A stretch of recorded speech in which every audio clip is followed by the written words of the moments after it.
Hey Johnny, how are you? What is up? How We're you back. doing? How you doing? Doing fantastic, man. You know how it is, that European life right now. We've been all over, man. But Well, I I know am I'm pumped excited for for tonight. tonight's episode, but I know you, after having sit out for a week for the adventures of Norway Johnny in France, are chopping at the bit for another pickleball conversation on Pickle Juice on a Tuesday night. Dude, clawing to get back. Clawing to get back. We're back. I'm excited for tonight. We have a recurring guest in our fan favorite, Lee Whitwell, but she was brilliant enough to give me a call last week to talk about an organization that she's getting involved with. A woman in Rachel Hong, who's joining us also, who she's involved with this organization. And that organization is WIPA, which is Women in Pickleball Association. As we know from any sport or any activity, any association that's made to support equality and promote maybe a subset of people that need some help in terms of forming a team and putting themselves out there is definitely good for the sport. And we'll get into some of that with WIPA tonight. But Johnny, what were your thoughts when I told you about the episode that we were going to do tonight? I'd say it's monumental. I mean, when it comes down to it, there's only so many times you can have firsts in a sport, right? We're really excited to see the launch of, something that's brand new, and this sport is really, groundbreaking, right? It's the only sport where we're starting out at absolute equity at the beginning, right? Like we've got equality all throughout this sport from the beginning. When I tell people about pickleball, especially if they haven't really played pickleball the first time. It's, there's really no barriers at all. There's no barriers for entry. And this organization just proves just that out of the gates. I'm getting notification from behind the scenes that your mic's a little screwy. So how about I bring up the ladies? You disconnect, reconnect, and we'll see if that mic can get a little bit more set up. Lee, Rachel, how we doing tonight? Great. Thanks for having us. Living the Well, dream, you know it. Yeah, I'm always great to have Lee on. Even better when she brings a friend, so the episode doesn't turn into an all about Lee show. But I'm down for an all about Lee show. Come on. At this point, I don't know if there's any more stories, but knowing Lee, I guess there probably is a never-ending supply of stories coming from her. But Rachel, I'll let you start. We'll get into WIPA, and we'll spend most of the time on what you guys are doing with that organization. Let's touch a little bit about you first. What's your relationship with pickleball? What were you doing before? What's your background? Yeah, so I come from professional tennis. I had a career as a young woman. I turned pro at a young age, lived in Florida and played, had a back injury, came back, tried to compete in college, could not regain amateur status, went on to have like a life, raise kids, work.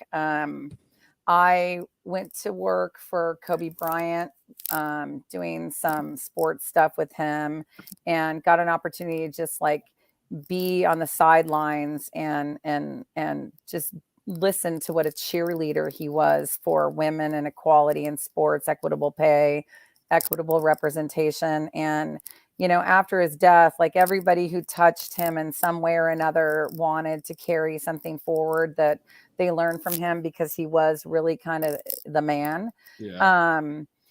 And I was without a job, right? So I work a little for my husband. I wasn't working with him anymore. And, my mom lives in a community, a active adult community, where she plays tennis and pickleball, and kept saying, come on, you got to try this. You're going to be so good.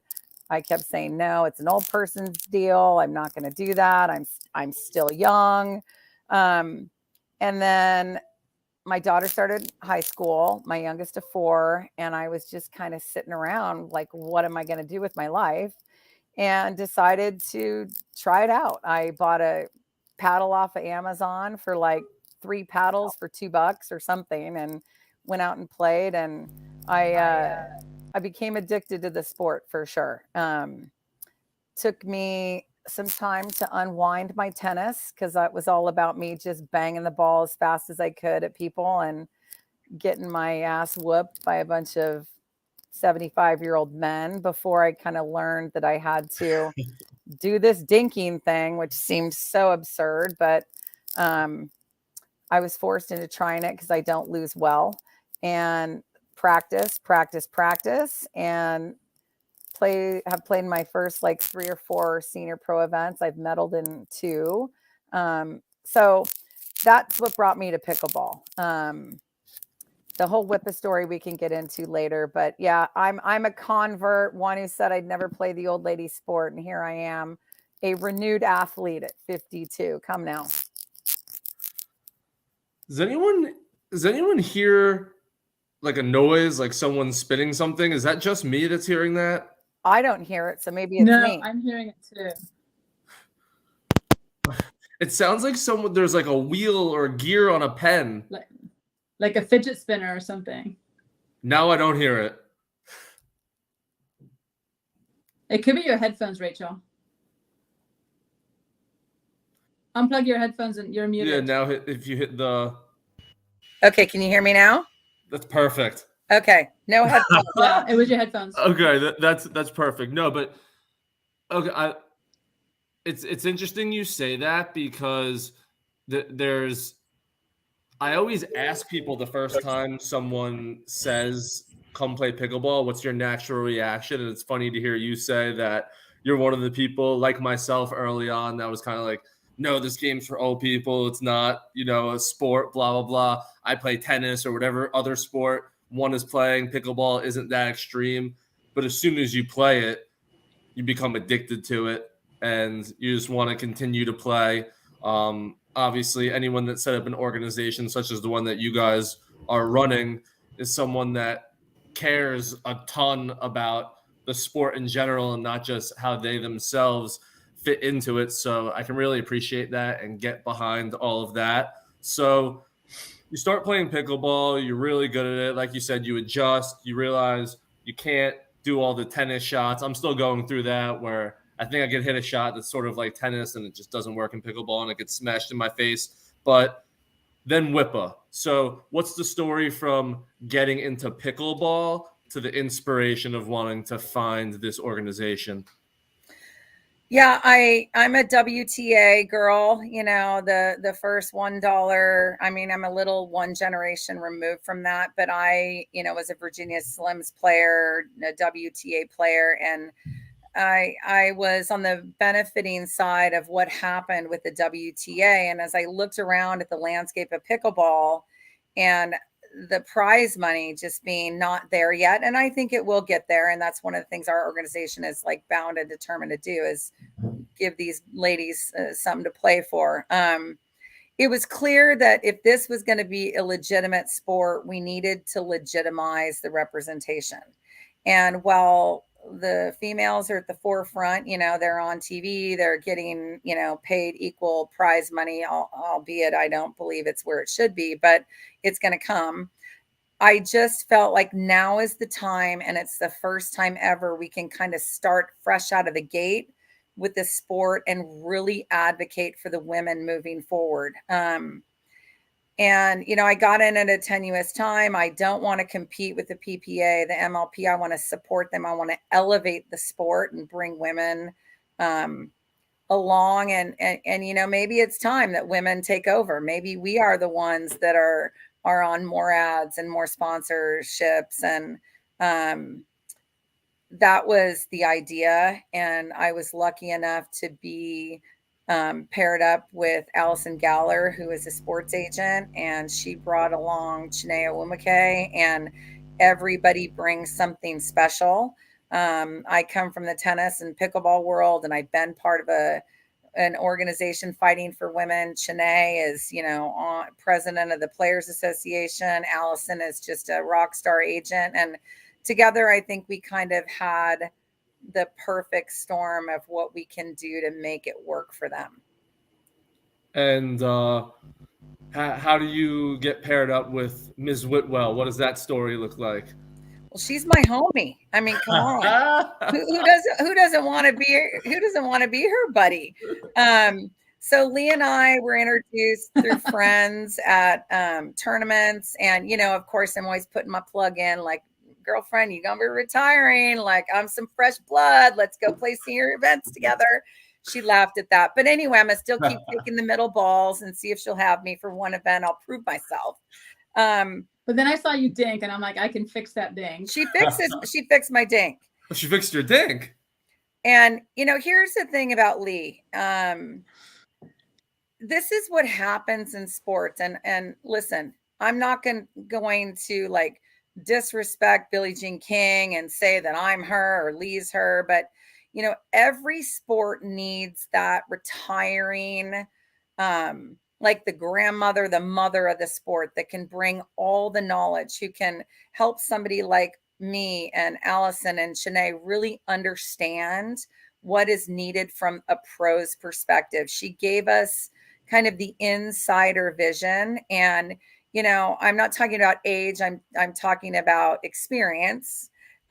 She is one of the more experienced women on the tour, and what better person to leverage the knowledge of, as she's got, a couple more years left on the tour and can really then contour the sport as it moves forward, Well, she's going to play some senior stuff with her homie.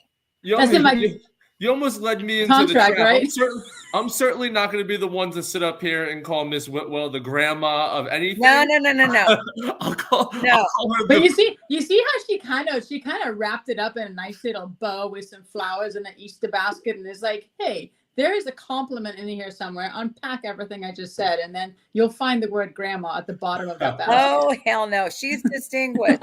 Okay. Distinguished queen. Yes, she is the queen of pickleball. And she laughs. I call her the Rosie Casals of pickleball. Okay.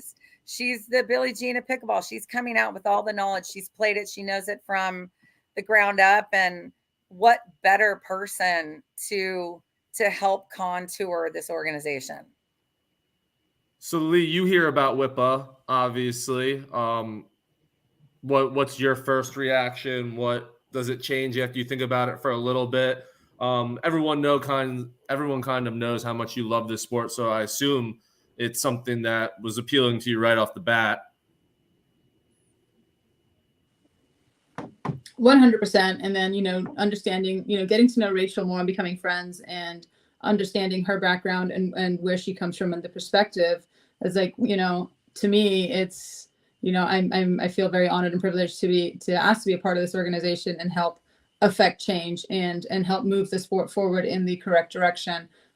As we all know, we are at the beginning stages of pro pickleball, right? That landscape is still not that terrain is so uneven and rocky right now. It's not nothing. The map has not been laid out, and to be able to be part of an organization to help lay that map out and that framework out in a very structural way that makes sense and takes care of players, and the players' needs are at the root cause of it all. Like, who turned down that opportunity? I'd be a fool to turn that down. It's like I'm so humbled, and I always want to stay in the pickleball space, and I know that I will not always be playing. And I don't always want to be playing, but I want to be able to be in the thick of it, and the knowledge that I bring, be able to help shape and move this forward. Yeah. As a grandma. Yeah. 100%. I'm never going to live that down. Yeah, definitely. Nope. Definitely clipping that after this. Jigga might be in the back clipping it as we speak. So, okay, we talk about all the reasons, and those were all leading questions, because we know an organization like this, like you touched on, Rachel, like what the WTA does, 100% necessary, not completely reinventing the wheel, just moving it to another sport. And we've seen the success with it. So we know the proof of concept is there. One thing that I'm still kind of struggling with completely understanding is when I went through the stuff that I was reading, that was written about you during the launch of the organization, and even your website yourselves, is it more focused on representation for the women? I saw something that you were also doing 4 tournaments, so it was a mini circuit as well. Like, what's the exact niche or one sentence mission statement that you're trying to accomplish with WIPA? Yeah, so it's tough to wrap it into one sentence, but I'm gonna do my best. I'll Yeah, give you yes, two. yeah, okay. We do have a world tour, and the idea behind that is to bring some of the biggest prize money events to pickleball that are exclusively for women. And what we want to do is have these prize money events rival the biggest in pickleball, but have them just shared amongst the women, bring media representation, and really bring events that women are the forefront. The other piece of that, and kind of working backwards, because everything starts with an idea, right?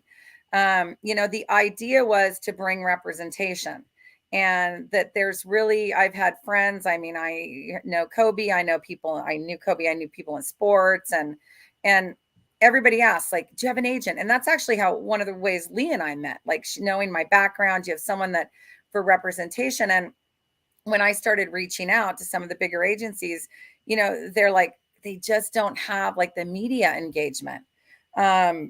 So a friend of mine introduced me to Allison, who's an agent, and said I would be happy to represent these ladies, but like, I do big time like female athletes. Like I can't match what I'm doing for Chennai or Crystal Dunn or any of her other major clients with someone in pickleball that's got a 5,000 followers on Instagram or doesn't know how to manage media content. So what we did is, we don't want to be a player agency. We want to give these ladies an opportunity to go out and have representation wherever they're comfortable, but to build them up and give them access to our resources, media companies that can help build up their social media engagement, give them access to group benefits that allows them to, be able to have savings in their lives, because they're all paying for this themselves. Very few players are, not operating at a negative. And bring benefits, bring in a financial advisory component for free, bring in career counseling for after their sport. So it's really giving them an opportunity to make pickleball a career, and help them before, because we want to focus on juniors and upcoming stars, help them during, and then give them the resources to stay in pickleball or pursue careers in other places after, right? And once women have access to that, they really get to focus on their core competency of being a bomb ass athlete. And that's what this is really about. I want these ladies to be on body armor commercials and really be coming out swinging. And that's why we're here. We're here to give them those resources, along with our partners and sponsors that we're working with. These gals are going to have access to things that our package is matriculating every day. It's crazy. You would think that we're out there like scrambling and begging. Listen, there are people who recognize that these women are, athletes, and they need them repping their brands. And at this point, we're choosing what's best for these women, because we want long-term success for them during and after their careers. No, it's I can honestly, I just love sitting here and listening to you talk about it, because I'm someone that believes like what makes an ecosystem or what makes something real is when stuff gets built on top of like the foundation. So like when people are talking about, is pickleball a fad? Is pickleball just this? Is it going to pass? Blah, blah, blah. It's like, no. And the things that you point to are things like tour mergers or things like a WIPA association popping up. Like once people are officially putting in the time to create stuff like this, that's what shows that a game like pickleball is turning into a mainstream sport, and it's not just going to pass us by or go anywhere. So I love sitting here and listening to it. But when I was doing a little reading into the WTA and into Billie Jean King, the two things that were very apparent to me were, one, tennis was huge, like not what it was now, but it obviously was a mainstream sport then. And there was major inequality between the men and the women at that point. It's fair to say at this point, you're not stepping into a game at the size of that in terms of pickleball where tennis was. Now looking at the other side of it, what does that inequality look like on the pickleball side in terms of sponsorships and money between the genders?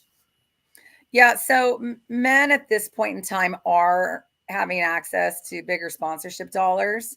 Prize money's equal. That's what I love Okay. about pickleball. We're starting with this basis, and to be honest, there may be a time where our WIPA events are bringing these gals more money in way of prize money than other events. We're only doing 4. We don't want to compete with the PPA. We're not a team event. We're not the MLP. We're not anything like that. We want these women to be able to participate in 4 events that give them an opportunity to not share a purse with men, and also to bring together an amateur component where women can support women.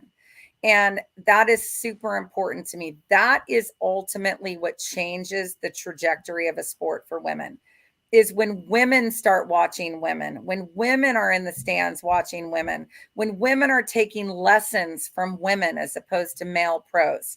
And that's what's super, super important to me.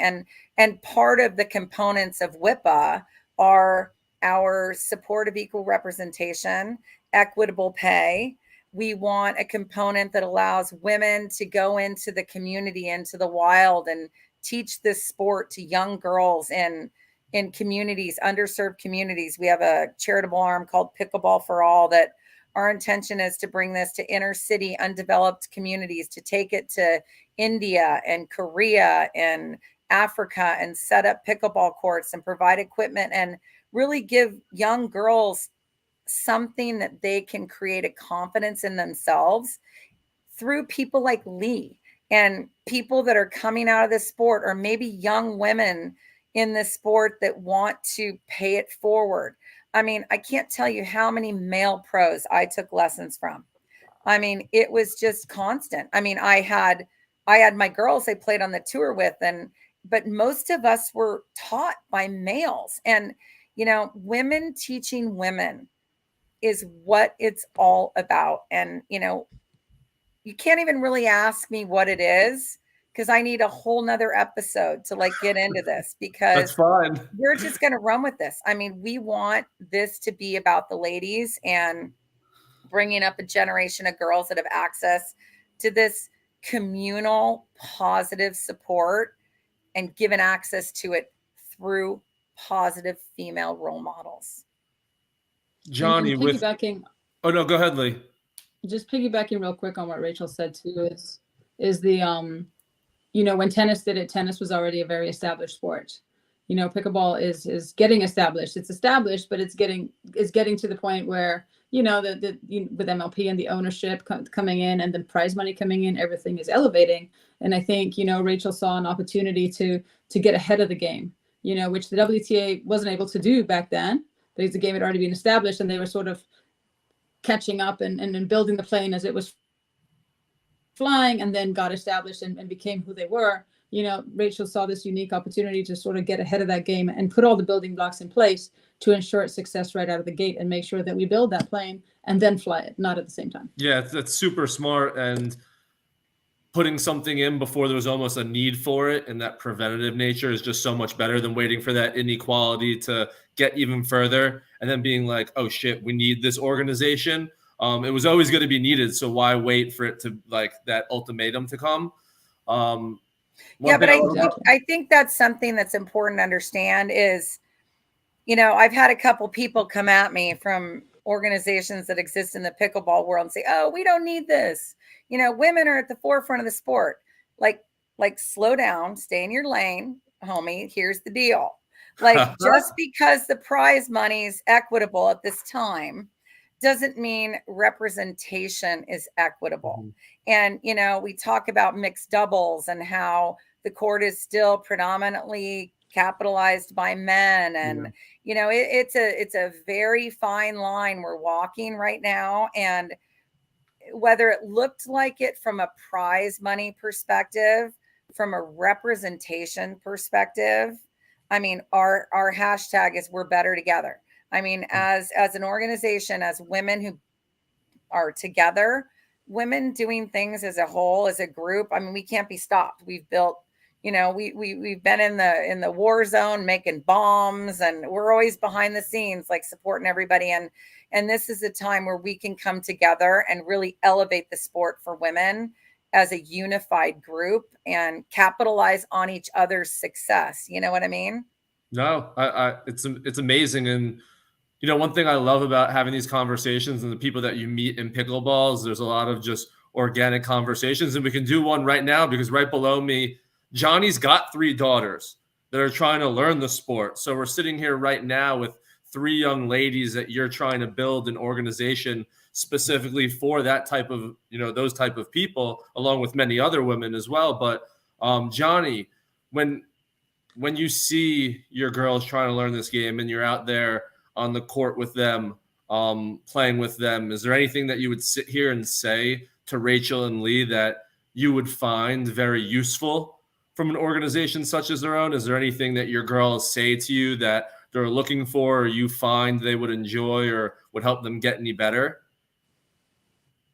Well, I can speak from just my own coaching experience in terms of, we've done multiple sports in my family. Soccer, football, we call it now, obviously over here in Europe, it is a big part of our family too. And there's something that really resonates with my daughter. So I have 3 girls and a boy. My boy's too little for sports yet.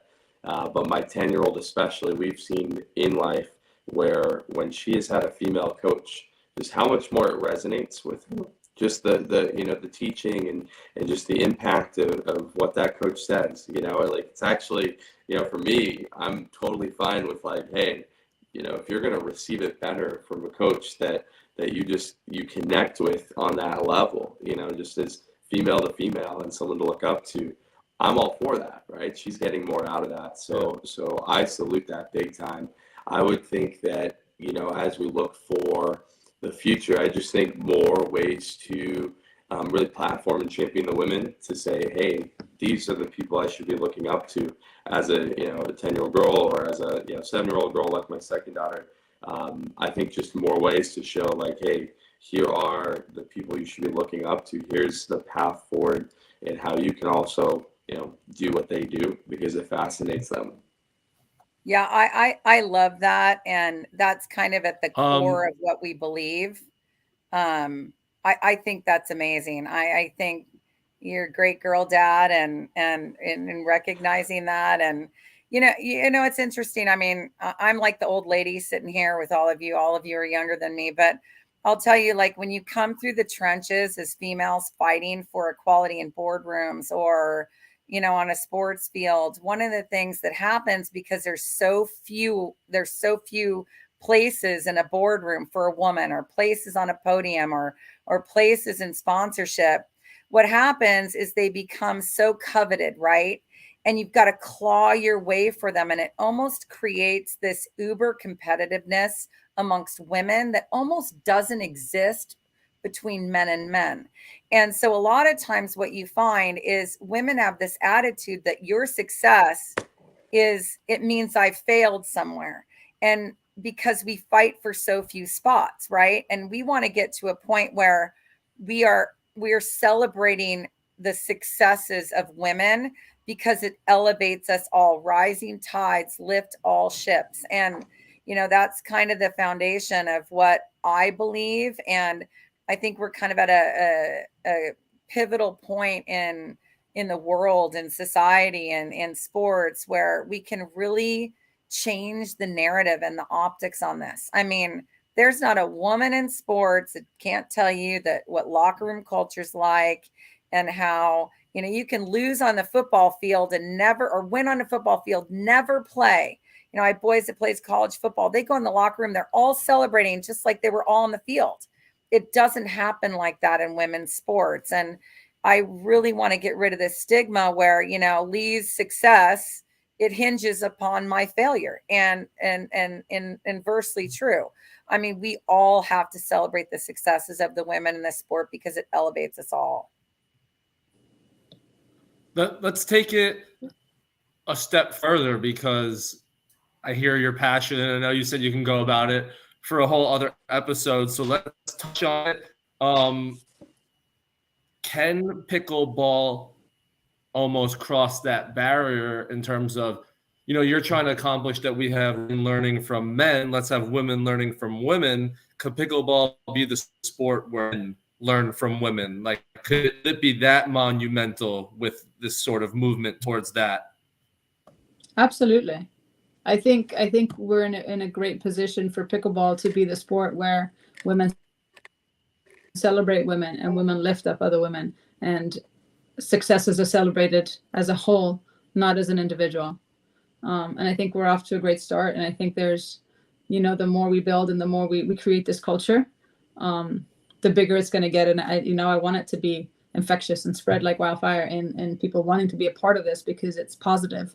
And, you know, we want to be better together, not, hey, look at me, I won a tournament, I beat Rachel, so therefore I'm better than Rachel because she got silver, I got gold, you know, ha ha ha. And it's like, that exists, and we want to get rid of that. And I think we're in this position with a sport that's relatively new to be able to do that and shape that culture. And I think it's up to us to be able to set the standard and the example and have others follow. Yes, Lee, absolutely. That's why she's our girl right there.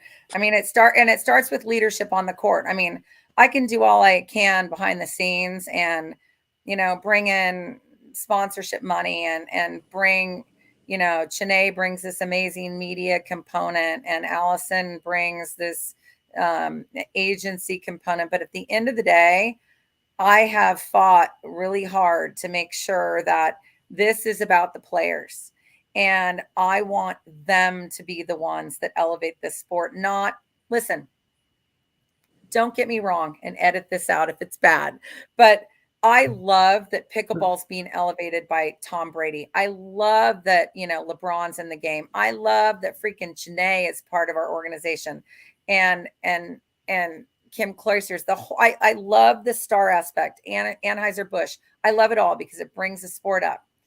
But, you know, at the end of the day, this is about our athletes, and, you know, whatever it is that I can do behind the scenes, and that's what this organization is about, is to help them, is to make it about them. And while the stardom of all of these teams are freaking phenomenal, and I'm so grateful to the PPA and Vibe and MLP and Tom Brady and everybody else who's willing to invest in pickleball, but from the representation standpoint for the women that we need to be looking up to in the sport, this organization, WIPA, has to be driven by them.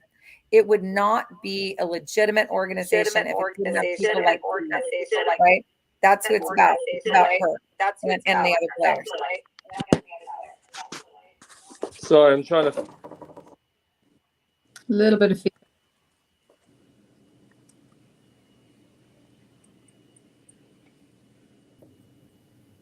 Well, while But he's and I working think on what it, I have Rachel a said question is for you, spot Lisa. on.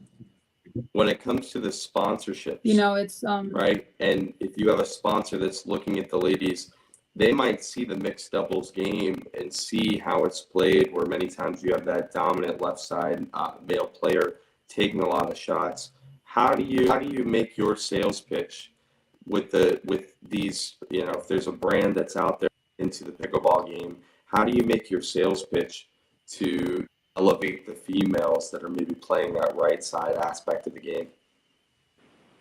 I mean, I think you have to, there's got to be a lot of education going into the way mixed doubles is playing, and it's taken to it. Maybe in mixed doubles, it's taken to a slightly high elevated level. In doubles, whether it's men's doubles or ladies doubles, you will see an alpha player emerge on the court from the partnership. Somebody will take over the court and be more dominant, maybe at the whole match, at certain times of the match, you know, whenever it is. And in mixed doubles, you do have the alpha, which tends to be the male.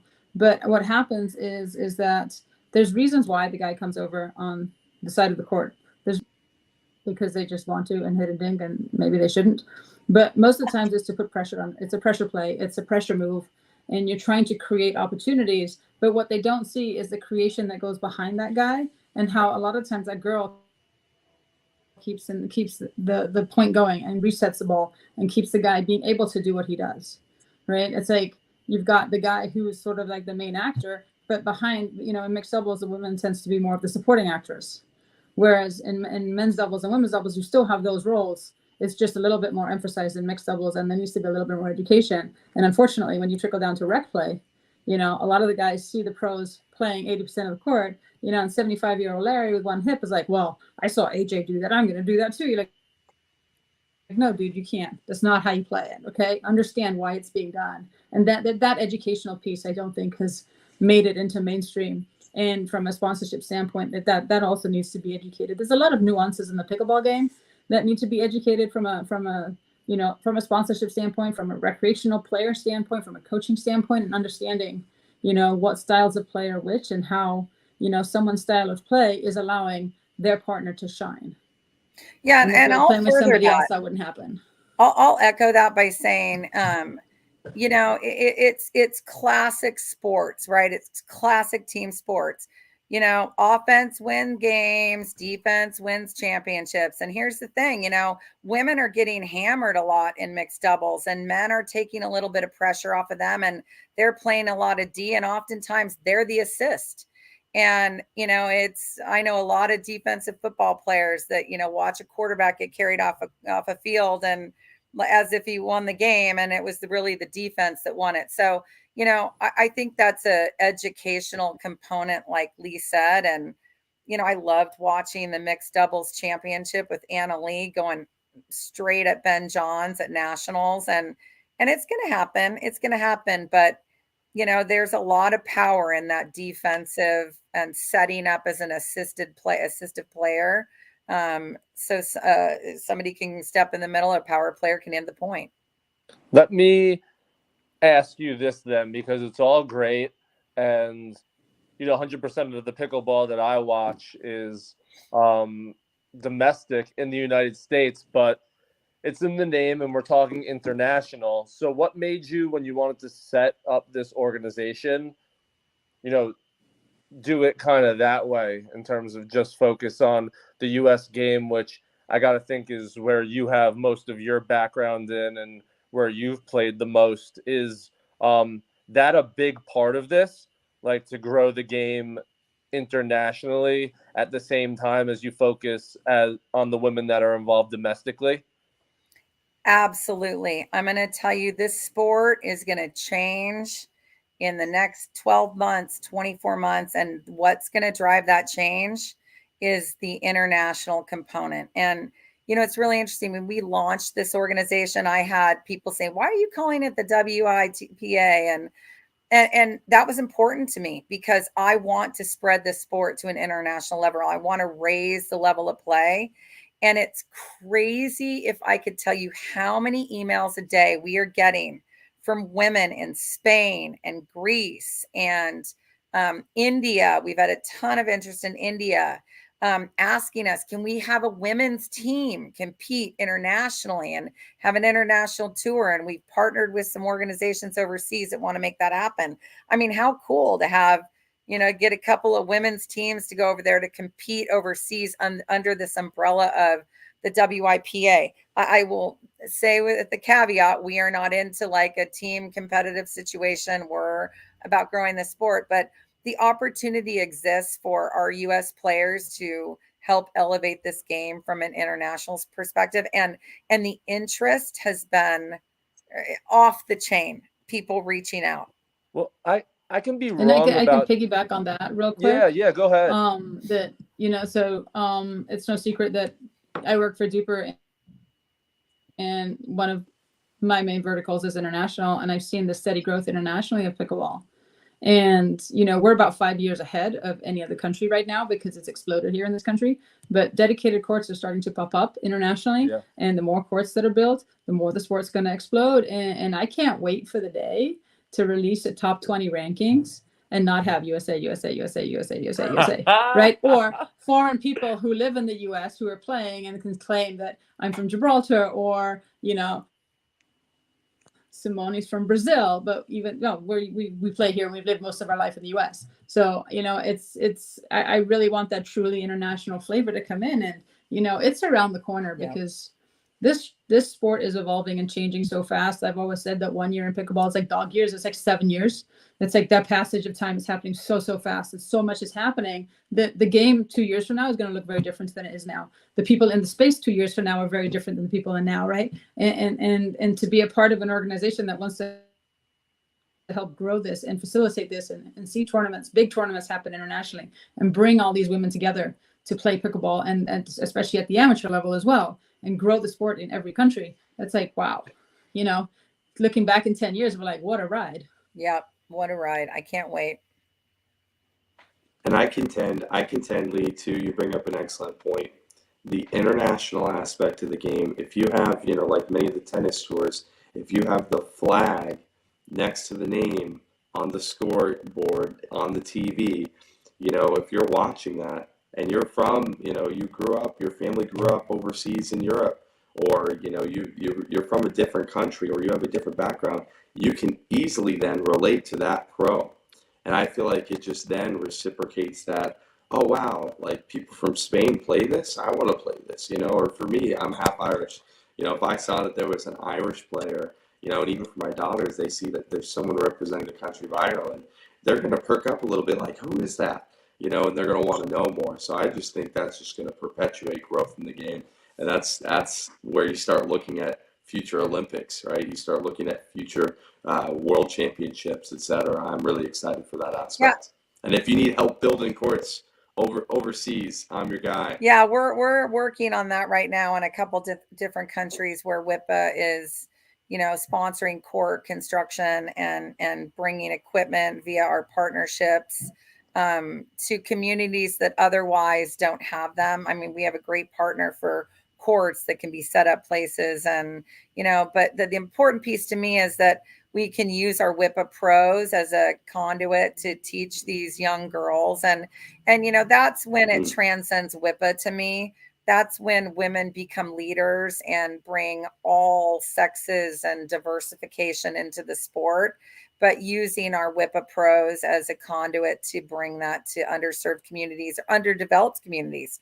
It's funny. I listened to Allison, who is one of the founders of WIPA, and listened to her talk about, I'm not going to lie. Like I'm a tennis girl. My kids played college basketball, college football, and I have a daughter who's a volleyball player, committed to USC, but I've never really understood, the like women's basketball, and why is women's soccer, like they kind of set the stage for equitable pay, and like these ladies are like the bomb, right? And I think when you delve into it, can you imagine like an entire country behind you as an athlete or a team? Or I mean, it's crazy. I mean, how can you compete with the entire country of Norway behind a team of players? Like you can't. Like I don't care how good you are. Like you can be a crap soccer team and bars are filled, like people like painting, their teams, their soccer teams on them. And I would love for pickleball to get to the point where we have that international component. That would just be amazing. And that's one of the things that we're working with some of our partners to do and take the sport there and support where it goes from there. Right. Yeah. I mean, I'm doing it next week when the World Cup starts, right? I'm putting on my USA soccer jersey, and I'm gonna pretend like we have a chance to take down all the other countries in the world. So I get it, and I just gotta believe. Yeah, and I say it, and it's a phrase that literally lines up to your mission statement that you just said with the international pieces.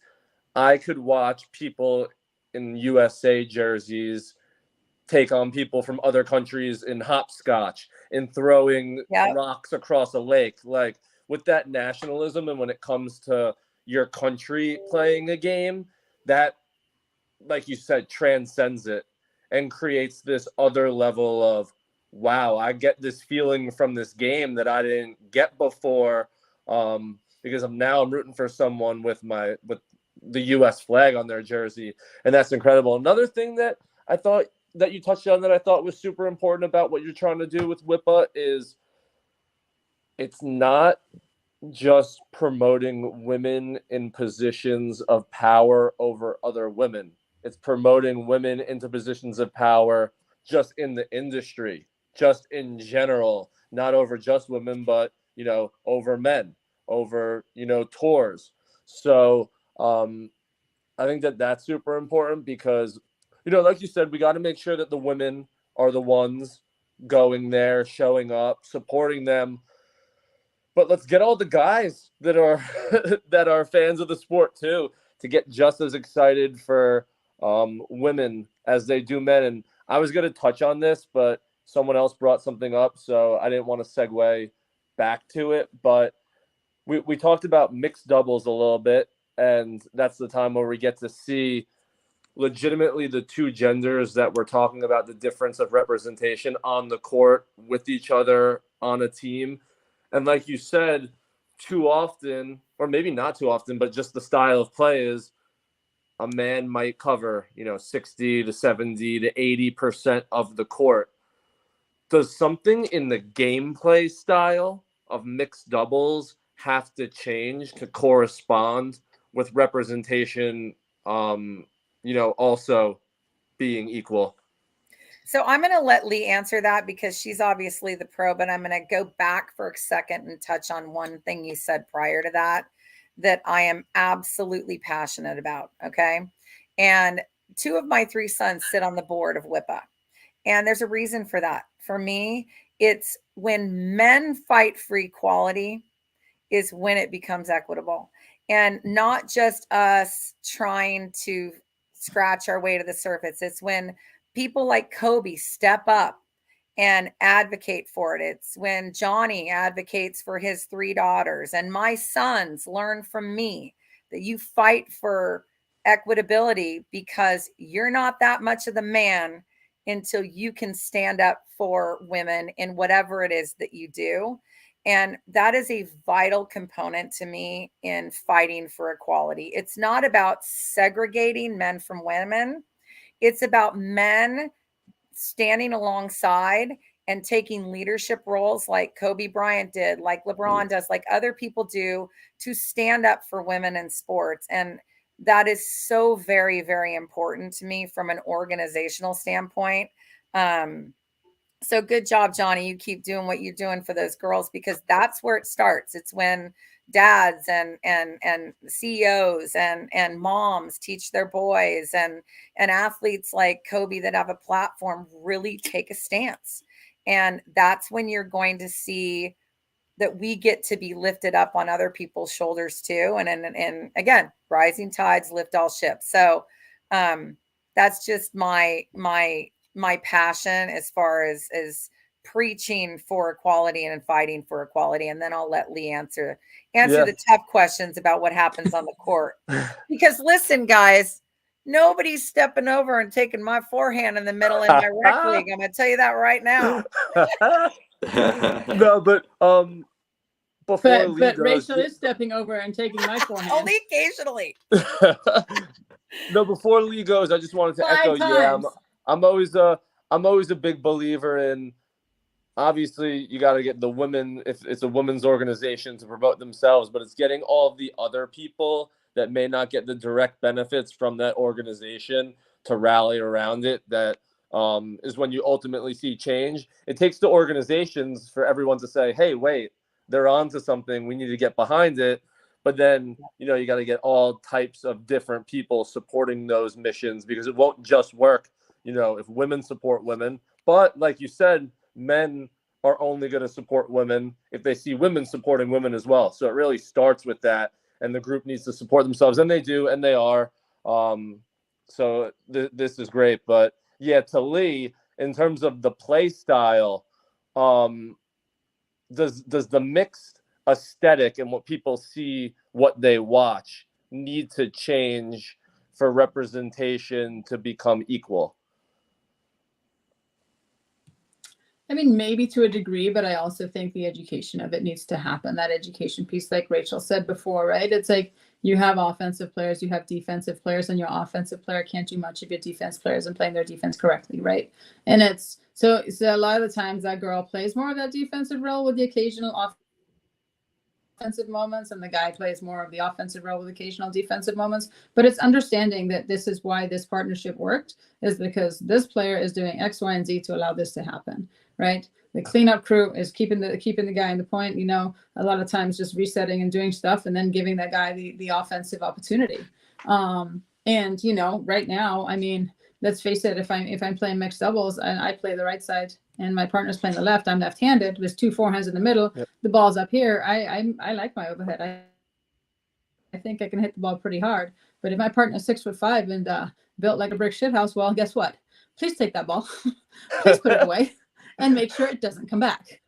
And if it comes back, I'll take the next one, right? But it's understanding those components and understanding how the dynamic and that dance works, because it is a dance on the court, and you see it in men's doubles, you see it in women's doubles. That same dance is happening. It's just happening at a different degree in mixed doubles. Yeah, I think so.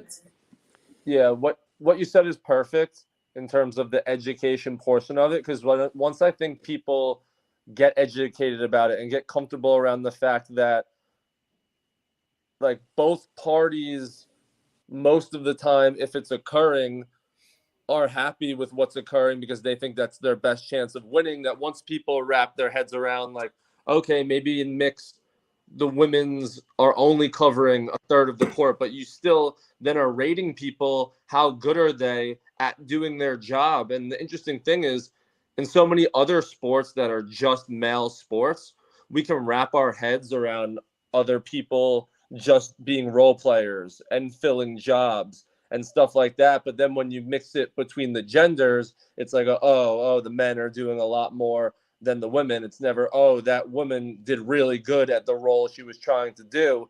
So explaining to people that, when you go from seeing same-sex doubles to now a mixed doubles and it looking very weird, no, it's supposed to look that way. The game has changed a little bit. There's nuances. Both sides are privy to the fact that this is what's going to go on. And then the understanding of that will allow people to support it a little more. Because I do know that I had many conversations about it today. That mixed doubles sometimes just isn't aesthetically pleasing to me. I like mixed doubles more than any other, more than singles, more than same-sex doubles, because you never see a man and a woman on the same side in any competitive sport, and something that it's normally like either charity events or not pro style, like amateur or off one things. But these are real competitive tournaments, just as the same sex ones. So I love it. But yeah, we'll see. And it's just getting more and more eyes to watch the mixed doubles and see that people are okay with it before we can kind of use it as a platform to promote women's success just as well as we do with the same-sex doubles and singles. Yeah, let me. Well, and I contend right now look at too, this that case in there's point, no right? greater momentum. You've got Colin Johns, but let's look at this. You got Colin Johns, right? Plays with Ben. You've got Ed and Leica, plays with Andre Daescu, and you've got Adam Stone, who plays with Deckel Bar. Nobody ever says, well, I can't believe Deckel took 80% of the court, or Ben took 80% of the court, or Andre took 80% of the court. Everyone recognizes what Adam, Colin, and Eden's role are. And they are perfect. They have alpha moments, but they play their role perfectly, and they're able to make a great doubles team because of that synergy and that dance that they do together. Yeah. Right. But you don't see anybody going on and saying, "Oh man, that's so boring." I mean, I don't understand. Why doesn't Deckel play singles? Adam keeps Deckel in that point and sets up. Adam is always looking to set Deckel up. Adam's always looking to set Andre up and working that point and playing that chess game so delicately, so intricately, and so offensively, even though it's a softer part of the game, allowing the other guy to be offensive. And listen, and if people can look at mixed doubles through that lens, we're good. Yeah. And I think one of the things that resonates with me is, as a male, you correct me if I'm wrong, but the sense I'm getting is that it's uncomfortable for you to watch.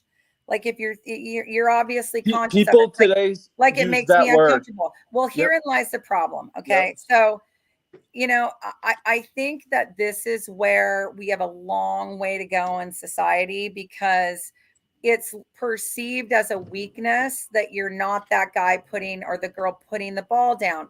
It's almost like, who drives the household, who's the stay-at-home mom, it's a legitimate profession. It's women behind the scenes being a defensive player. And when we come in and we got to close, we close. And I think that is the good thing about society advancing, is that there are people recognizing that seems or is perceived uncomfortable. But to Lee's point, it's a team sport, and you can't win in mixed doubles by yourself as a man with a man and a woman on the other side. You need your mixed doubles partner. And it's not about the closer of the point. It's not about that smash. It's about that other person being on the side with you, supporting their teammate, playing defense and offense whenever it's appropriate for them to do so. And I think that's just kind of a transition that we're going through as a society. And those are steps that are made forward. And you recognizing that, oh gosh, does this seem uncomfortable? Like guys taking all the court, but like we know what we're doing, and we understand the team aspect of it, and we understand how important we are. And women have to speak up. And when someone takes Annalie Waters' ball in the middle, I guarantee she walks back to the baseline and says, "What the heck was that? Like, my ball, bro." And he won't do it again. You know what I'm saying? Well, and you brought up the perfect point, Rachel, because right now there's no greater momentum right now in the sport, I believe, for women coming off of nationals than with Annalie Waters winning with Riley Newman, right? So you can see she's the clear most important player in the game today as a 15-year-old woman. Like that's incredible, right? Ben Johns is normally winning his mixed doubles games, but when he's playing against his partner who's playing with Riley Newman, he can't beat her, and that's just some part of the beauty of the game, I believe. The other element is I do believe that the doubles women's game is just greater for the average fan. If you're coming in for the first time watching pickleball, you're seeing more action, you're seeing more firefights out of the gates with the women's double game.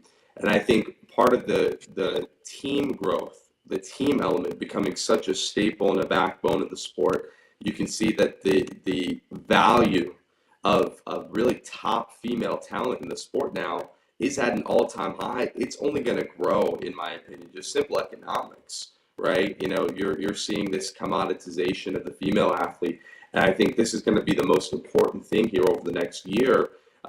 Really, is we're gonna need to see the cash for these women, because they deserve it, particularly in the team sport. You're going to be a top team competing in MLP, especially with this PPA talent that's going to be mingled in.